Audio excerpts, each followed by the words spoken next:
Bom, para resolver esse exercício aqui, né, da FUVEST, ele diz o seguinte: dois dados cubos não viciados com faces numeradas de 1 a 6 serão lançados simultaneamente. A probabilidade que sejam sorteados dois números consecutivos cuja soma seja um número primo é de... Bom, dois números consecutivos que a gente consiga aí encontrar o número primo. Os dados, então, um dado cúbico ele vai ter 6 faces, né? Então vamos lá. 1, 2, 3, 4, 5 e 6.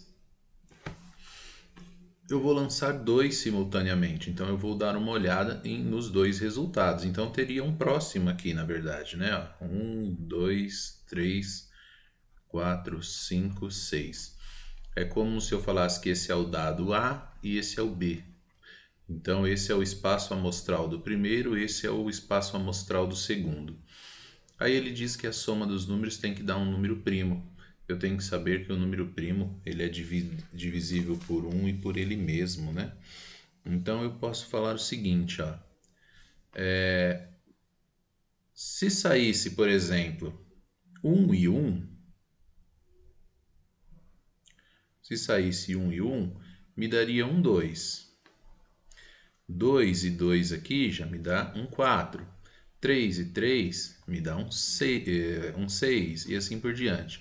Só que ele diz assim, a probabilidade que sejam sorteados dois números consecutivos. E aí a probabilidade de que eles sejam primos.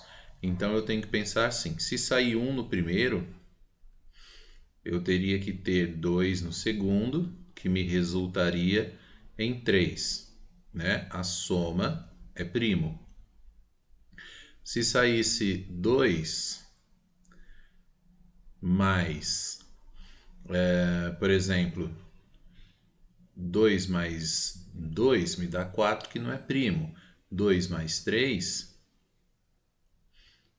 como são consecutivos, né? 2 mais 3 é 5, e 5 é primo. Vamos colocar aqui, se saísse 3 mais 4, então 4, 5, 6, 7. 7 é primo. Se sair, por exemplo, um 4 aqui e um 5 aqui, 5 e 9, já vai me dar primo? Não, o 9 ele não é dividido por 1 e por ele mesmo. Ele é dividido, eu posso dividir ele por 3. Então aqui ele já não me atende. Aí eu vou trocar por 4 aqui, não serve. Eu vou pôr aqui um 5. Se sair um 5 e um 6, o que acontece?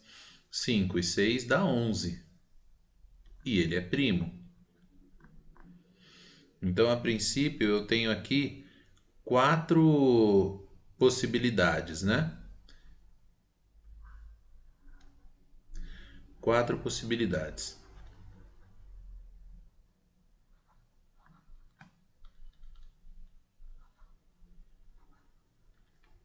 Bom, só que aí eu falo assim, eu tenho os dois dados, o dado A e o B, né? Eu tenho dois diferentes.